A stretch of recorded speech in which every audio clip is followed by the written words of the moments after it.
कोकाटेसारखे कृषी मंत्री या महाराष्ट्राला लाभले हे महाराष्ट्राचं दुर्दैव आहे।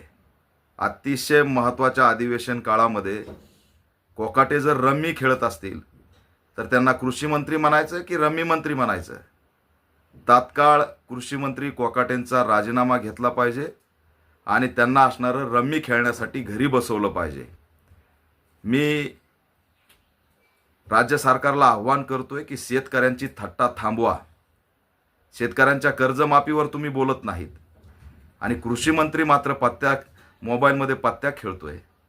त्याच अधिवेशनामध्ये ऑनलाईन रम्मीच्या गेममुळे अनेकांनी आत्महत्या केल्याचं त्या ठिकाणी जाहीर झालंय।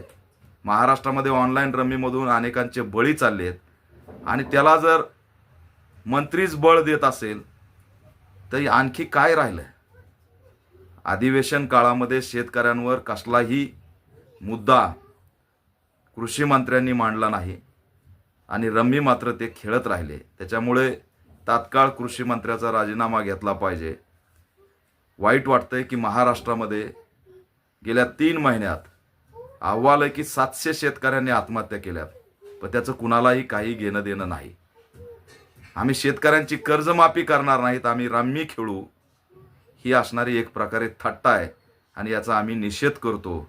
कोकाटेसारखे कृषी मंत्री महाराष्ट्राला लाभले हे महाराष्ट्राचं दुर्दैव आहे।